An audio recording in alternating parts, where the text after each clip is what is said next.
안녕하세요. 반갑습니다. 비트코인 뉴스 팡입니다. 2020년 3월 20일 비트코인 뉴스 전해드리도록 하겠습니다. 여러분들 도움이 되신다면 좋아요, 구독, 댓글 달아주시면 감사하겠습니다.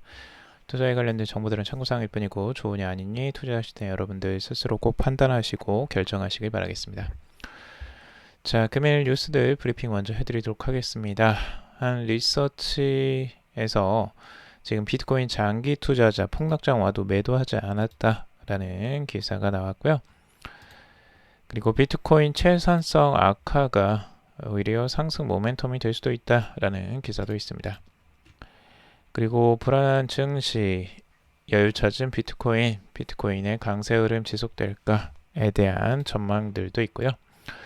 그리고 스팀 커뮤니티 트론에 맞서 적대적 하드포크를 시행한다 라고 하고 있습니다. 스팀의 가격도 따라서 급등하는 양상들이 나오기도 했습니다. 리플이 태국의 디머니와 제휴해서 더 빠른 국경 간 지불을 처리한다라는 기사가 있고요. 그리고 미 정부 금융 안정 방안을 강구 중에 암호화폐 시장은 갑론을박을 하고 있다라는 기사도 있습니다. 그리고 비트코인 지금 글로벌 증시 급락장에서 최악의 시장이 지났나라는 기사가 있고요. 그리고 그라운드X 클레이튼 위안 웹브라우저 지갑 카이카스를 출시했다라고 합니다. 그리고 잭도시가 이끄는 미국 결제기업 스퀘어가 은행 설립 조건부 승인을 받았다라는 소식도 있습니다. 자, 그러면 첫 번째 기사부터 먼저 전해드리도록 하겠습니다. 지금 비트코인 장기 투자자가 폭락장이 와도 매도를 하지 않았다라고 하고 있는데요. 그 내용에 대해서 같이 한번 살펴보도록 하겠습니다.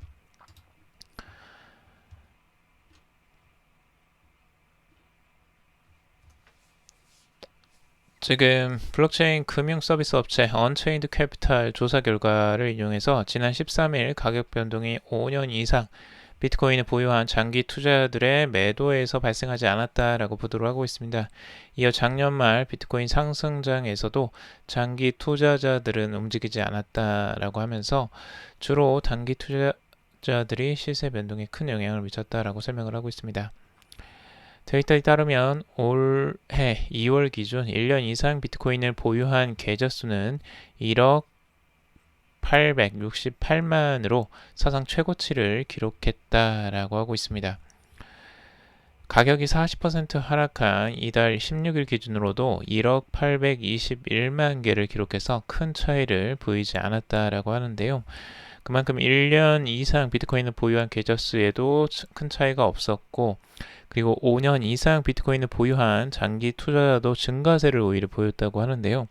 작년 기준으로 5년 이상 비트코인 보유한 계좌 수는 20.37%에서 21.65%로 오히려 상승했다라고 하고 있습니다. 이들은 이제 비트코인이 상승세를 보였던 작년 말에도 매도에 나서지 않았다라고 하고 있는데요. 암호화폐 분석업체 코인 매트릭스도 최근 보고서를 통해서 이 같은 내용을 언급한 바가 있습니다. 코인 매트릭스는 최근 가격 변동은 대부분 단기 보유자에 의해 주도된 것으로 보인다 라고 지적을 했습니다. 30일 동안 거래가 없었던 투자자들의 비트코인 거래량은 28만 1000개를 기록한 반면에 최소 1년간 거래하지 않았던 투자자들의 거래량은 4131개에 불과했다라고 발표를 했습니다. 그리고 앞서 발표한 내용에 따르면 지금 전체 비트코인 수량의 42%는 지난 2년 동안 한 번도 거래되지 않은 것으로 조사가 되고 있습니다. 그래서 이처럼 극심한 비트코인 가격 변동에도 장기 투자자들이 움직이지 않는 이유는 비트코인의 가격이 상승할 것이라고 전망하기 때문이다 라고 보고 있는데요. 특히 많은 투자자들은 오는 5월에 예정된 비트코인 반감기가 가격 상승 촉매제가 될 것으로 보고 있다고 합니다. 자, 그런데 이제 5년 정도를 지금 들고 가고 있는 이 투자자들, 장기 투자자들이 전혀 변동성 없이 계속 들고 있는 것을 봤을 때 앞으로 장기적으로 지금 이제 반감기만을 보는 것은 아닐 것 같아요. 반감기가 물론 지금 눈앞에 있지만 그 이후까지도 지금 내다볼 가능성들이 높고 실제적으로 어떤 시장의 변동성이 와도 이 비트코인을 버리지 않겠다라는 마음을 지금 가지고 있는 것 같죠. 5년이면 지금 2017년에 최고점을 찍고 폭락했을 때 그 시점도 이미 거쳤다는 겁니다. 그러니까 그 시기를 이미 거치고 지금까지도 들고 있다라는 거기 때문에 굉장히 비트코인을 정말 앞으로도 그 끝까지 가져갈 사람들이 꽤 많다라는 거죠, 생각보다. 그래서 이런 부분들을 여러분들이 한번 참고적으로 보시면 도움이 되실 것 같고요. 거기에 이런 시장의 흔들림에 흔들리지 않는다는 거죠, 그런 장기 투자자들은. 자, 그리고 비트코인 채산성 악화, 상승 모멘텀이 된다라고 하는데요. 이 기사도 재미있습니다. 지금 암호화폐 온체인 분석 업체 이 글래스노드의 자료에 따르면요, 최근 비트코인 가격 급락으로 채굴자들이 최소한의 매도만 진행하고 비트코인을 가급적 축적하려는 움직임을 보이고 있다고 합니다. 이것이 비트코인의 단기 상승 모멘텀으로 작용할 수 있다라고 전하고 있는데, 결국엔 어떤 이야기냐면 이 채굴자들이 채굴을 하게 되는데 지금 채산성이 안 나와요. 그러니까 채굴을 해도 채굴 원가가 지금 안 나온다는 거죠. 비트코인 가격이 너무 많이 떨어져서. 그래서 지금 팔고 싶어도 팔고 싶지 않은 상황이죠. 실제적으로 가격을 오히려 적자를 보면서 지금 팔아야 되는 거니까. 하지만 이제 채굴을 유지하기 위해서 지금 이제 판매를 하는 겁니다. 그러니까 운영비를 이제 충당하기 위해서. 자, 그런데 이제 그 이상은 팔지 않는다는 거예요. 그러니까 비트코인을 최소한으로만 팔고 더 이상 많이 팔지 않으려고 하는 그런 움직임들이 있고, 가급적이면 이제 축적하려고 하는 마음이 더 강하다는 거죠. 자, 그렇게 되면 이제 시장에 그 채굴자들의 매물이 이제 줄어들게 되고, 이렇게 되면 단기적으로 이 채굴자들의 물량만 봤을 때에는 아무래도 비트코인이 단기적으로 상승 모멘텀이 작용할 수 있는 게 아니냐라고 이제 분석을 하는 겁니다. 그래서 이제 뭐 이렇게 이제 생각을 해본다면 그럴 가능성이 있기도 하겠구나라고 볼 수도 있지만, 문제는 이제 채굴자들만의 시장이 아니라는 거죠. 이 시장은 전체적인 이제 다른 투자들도 많이 있기 때문에 그 부분도 고려를 하긴 해야 됩니다. 그래서 지금 비트코인의 이제 가격 하락이 급락이 나왔는데도 불구하고 이 글래스노드의 이제 트위터에 따르면 비트코인 가격 급락으로 채선성이 크게 악화됐다라고 하면서 소규모 채굴자들이 장비 가동을 중단하면서 해시레이트가 빠르고 지속적으로 감소하고 있다. 빠르게. 그리고 해시레이트는 지난 7일 고점 대비 16%가 하락했다라고 보고 있습니다. 비트코인이 5,000달러 밑으로 떨어지면서 감소 속도는 더욱 빨라지고 있다라고 하고 있습니다. 이 비트코인의 해시레이트는 네트워크에서 연산해서 사용되는 초당 해시의 양으로 채굴자들이 얼마나 많은 컴퓨팅 파워를 사용하고 있는지를 보여줍니다. 일반적으로 비트코인 가격과 높은 상관관계를 가지기 때문에 가격 변동을 판단하는 주요 지표로 활용이 되기도 합니다. 매체는 이제 운영을 유지하기 위해서 채굴자는 비트코인을 지속적으로 판매한다. 하지만 비트코인 가격이 생산 원가로 아래로 떨어져 수익이 나지 않을 때는 매도를 최소화하고 가격이 오를 때까지 가급적 비트코인을 축적하려는 움직임을 보인다. 그래서 비트코인은 상승 모멘텀을 강화시키고 하방 압력을 흡수하기 때문에 비트코인 회복 흐름에 추진력을 보탤 수 있다라고 분석을 하고 있는 겁니다.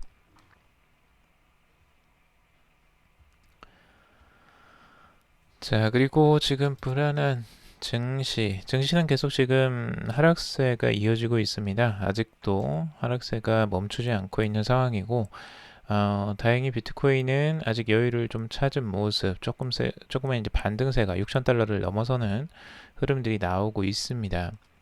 하지만 이제 좀 장기적으로 볼 필요는 있고, 지금 거기에 대한 이제 분석들이 여러 가지가 나오고 있는데요. 우선 블록스트림 최고 경영자인 아담 백은 신중하게 매수 시기를 모색하며 관망세를 유지하고 있는 투자자가 많다. 향후 이들 투자자가 본격적으로 거래에 참여, 자금이 유입되면 시장 상황이 개선되고 비트코인 가격 상승을 견인할 것이다 라고 전망을 하고 있습니다.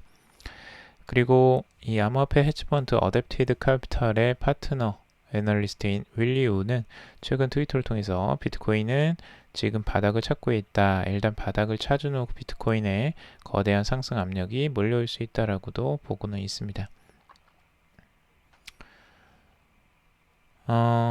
이제 암호화폐 전문 분석업체인 스큐의 마켓 데이터를 인용을 해서 스큐에 따르면 지금 비트코인의 변동성 기가 구조가 단기 상승 곡선을 나타내고 있지만 장기적으로는 가파른 하향 곡선으로 향하고 있다라고 보고 있습니다. 변동성 기간 구조는 이 비트코인의 옵션 계약의 행사 가격과 현물 가격의 편차에 따라서 산출되는 가격 변동성 지표라고 보고 있는데, 따라서 3월 27일 비트코인 최종 옵션 계약이 만료될 때까지 비트코인 가격 변동성은 증가할 것으로 전망된다 라고 분석을 했습니다.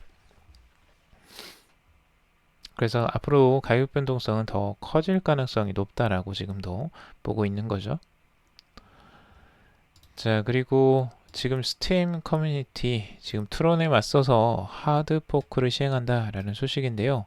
그럼으로써 스팀 가격도 급등세가 나왔다고 합니다. 자, 우선은 지금 트론과 지금 스팀 커뮤니티 간의 지금 분쟁이 지금도 계속되고 있는데, 앞으로 이제 더 격화되면서 이제는 적대적 하드포크까지 스팀 커뮤니티가 시행을 하겠다라고 하고 있습니다. 그래서 스팀에서 지금 트론의 이제 그 인수합병을 이제 계속 거부를 하는 거죠. 그리고 일방적으로 이제 인수합병이 지금 되는 상황이기 때문에 스팀 커뮤니티에서는 계속 거기에 대한 반발을 하는 것으로 보여집니다.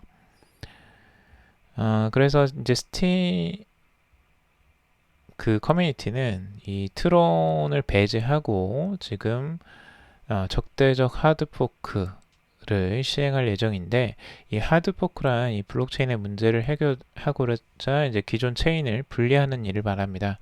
단순히 기술적인 문제뿐만 아니라 이 네트워크 운영을 둘러싼 견해 차이 등의 문제도 포함이 된다라고 하는데, 실제로 이제 암호화폐 역사에서 이러한 이유로 두 개의 체인으로 분리된 사례가 많이 있습니다. 체인이 분리된 사례로 보자면 지금 비트코인 캐시가 이제 대표적인 예가 될 수 있고요.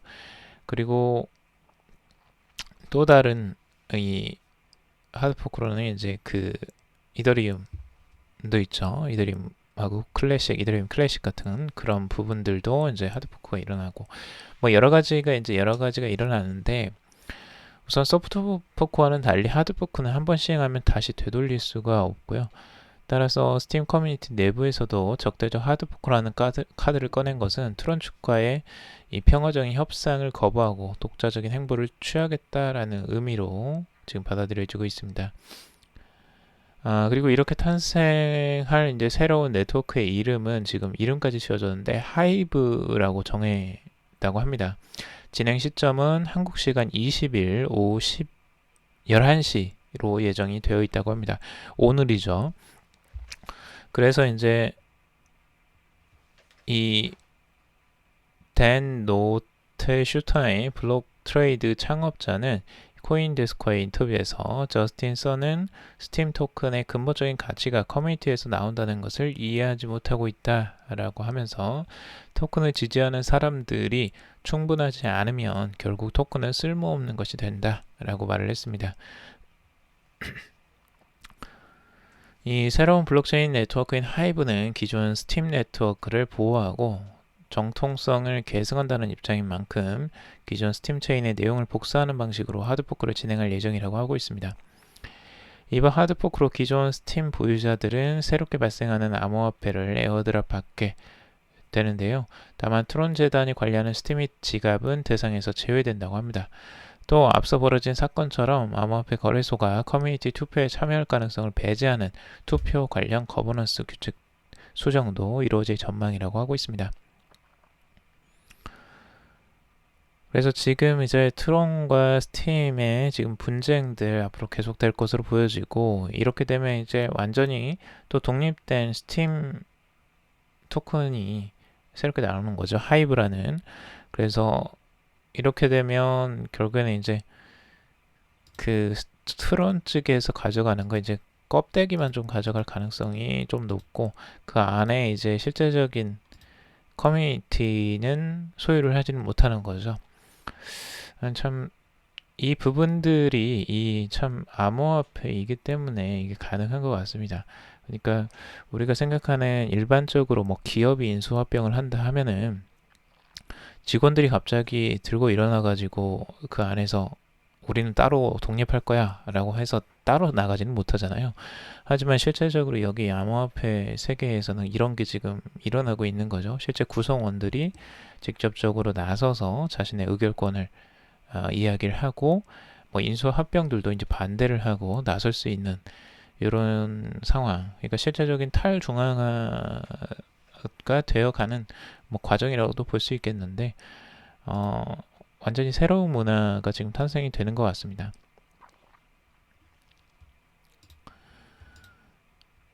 자, 리플, 태국의 디머니와 제휴하여 더 빠른 국경 간 지불을 처리하다라는 뉴스입니다. 태국에 본사를 둔 유명 핀테크 회사인 디머니가 리플 블록체인 기술을 활용한 전 세계 300개 금융기관으로 즉시 자금 이전이 용이한 최초의 비은행 회사가 되었다라고 밝혔습니다. 리플렛을 이용한 해당 플랫폼은 한국, 인도네시아, 싱가포르, 이스라엘, 중동, 걸프 지역의 유명한 송금 연결로 이 태국으로의 결제를 처리할 수 있다라고 하는데, 뭐 결국에는 리플렛을 이용해서 이 태국 업체인 디머니가 그 송금을 하게 되었다라는 소식입니다. 디머니의 CEO 아스윈 플라폰 파니치는 해당 시스템에 대해 다음과 같이 언급을 했는데요. 리플은 현재 기술 및 규정 준수에서 선두에 서 있습니다. 이를 통해 태국과 국경 간 거래를 위한 새로운 수준의 효율성과 접근성을 가져옴으로써 태국의 재정과 연동합니다. 라고 이야기를 했다고 합니다. 결국엔 리플의 이제 고객이 또 늘어나고 있는 건데요. 확장을 계속 해 나가고 있습니다. 이 디먼이라는 업체는 실제 이 머니그램과 협력사라고도 하고 있습니다. 그래서 이미 리플의 이제 협력사인 머니그램에 투자를 또 했죠. 그래서 그 머니그램에도 협력사로서 계속 성공 업체가 늘어나는 것으로 볼 수가 있습니다. 자, 그리고 미 정부 금융시장 안전 방안 강구 중에 암호화폐 시장은 갑론을박을 하고 있다라고 하는 이 뉴스인데요. 이 블룸버그에 따르면 미국 재무장관 스티븐 무너시는 기자회견을 통해서 금융시장 운영 시간을 단축하는 것을 검토하고 있다라고 하고 있습니다.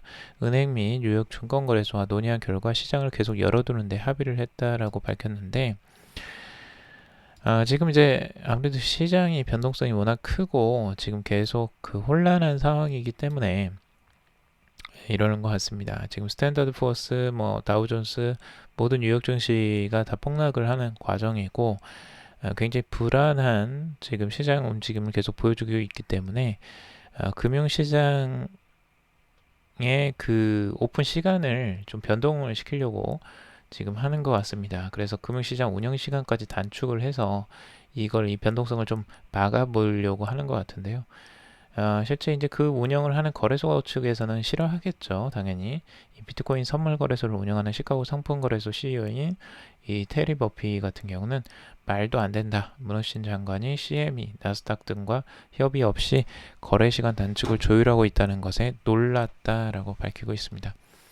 그래서 여기에 대한 내용들이 이제 그 암호화폐 시장에도 지금 영향을 미치고 있는데, 그게 뭐냐면 이 증시에는 이제 서킷 브레이커라는 그게 있습니다. 그래서 서킷 브레이커라는 거는 결국에는 이 중간에 낙폭이 워낙 과대했을 때 그거를 이제 막기 위해서 증시에서 만들어 놓은 제도인데요. 이게 암호화폐에는 그런 게 없죠. 24시간 그냥 무조건 굴러가는 구조이고, 이런 안전장치 같은 건 전혀 없습니다. 그래서 이제 암호화폐 시장에도 이런 서킷 브레이커 같은 게 필요하지 않느냐라는 의견들도 지금 나오고 있다고 합니다. 하지만 여기에 대한 이제 직접적인 그 제도를 도입하기에는 암호화폐 시장이랑 맞지 않다라는 또 반박도 많이 있는 상황이라고 합니다. 자, 그리고 지금 비트코인의 최악의 시간이 지났나라고 보고 있는데 지금 중국계 마이닝풀 이 BTC 탑의 최고 경영자 이 장저월이 지금 자신의 웨이브를 통해서 지난주 비트코인이 이미 최악의 시기를 한 차례 견뎠다라고 말을 했다고 합니다. 최근 미국 증시 폭락에도 비트코인은 비교적 안정세를 유지하고 있고 이는 13일 폭락으로 이미 일정 수준 리스크를 방출했다라고 보고 있습니다. 마이닝풀 운영 수익률은 그다지 높지 않다라고 이야기를 하면서 그럼에도 불구하고 자체적으로 운영하는 이유는 갑작스러운 강세 장시, 전력 부족 등에 대비해 전력 공급 안정성을 확보하기 위함이다 라고 이야기를 하고 있습니다. 더불어 지금과 같은 블랙스완 출현 시 적절히 대응하기 위해서다 라고 또 이야기를 하고 있네요. 우선은 뭐 지금이 바닥인지는 아닌지는 아직까지는 알 수는 없습니다. 추가적으로 뭐 하락세가 지금도 염려가 많이 되는 상황이기도 하니까 여러분들 좀 조심스럽게 시장을 바라보시길 바라고요. 자, 그리고 크라운드 X 지금 클라이튼을 위한 웹브라우저 지갑 카이카스를 출시했다라는 소식도 있습니다. 지금 카카오의 퍼블릭 블록체인 플랫폼 클레이튼을 위한 웹브라우저 기반 지갑이 출시가 됐는데요. 이 웹브라우저 확장 프로그램 형태의 클레이튼 지갑인 카이카스를 출시했습니다. 이 그라운드 X, 이 카카오 블록체인 기술 계열사죠. 카이카스는 크롬 버전과 이제 파이어폭스 버전 두 가지를 지원하면서 이 클레이튼 기반 블록체인 애플리케이션들의 웹 버전을 실시간으로 연동됐다라고 하고 있습니다. 그래서 지금 이 클레이튼에서도 본격적으로 이 지갑 형태들을 계속 만들어내고 지금 카카오 그 어플에서도 아마 이게 이제 연동이 될 건데 그런 부분들이 이제 계속 준비를 해나가는 것 같습니다. 지금 현재에도 앞으로 암호화폐 시장 자체를 차근차근 지금 천천히 준비를 해나가는 모습들을 지금 볼 수가 있습니다. 우리가 이제 이런 지갑들을 사용할 가능성이 앞으로는 더 높아지겠죠. 자, 그리고 비트코인의 가격 시세를 차트로 한번 확인을 할 건데요. 지금 6,189달러 선에 지금 머물러 있습니다. 6,189달러 선까지 다행히도 6,000달러 선에 저항선을 깨고 올라가는 모습들을 보여주었고 6,400달러 선에서 이제 저항을 맞는 모습을 지금 보여주고 있습니다. 아직까지는 이제 다행히도 증시가 오히려 하락하고 있는 와중에서 비트코인은 살짝 반등이 나온 상황이기 때문에 조금 더 이제 긍정적으로 해석을 많이들 하고는 있지만 아직까지 변동성이 어디로 갈지는 예측이 하기가 쉽지가 않습니다.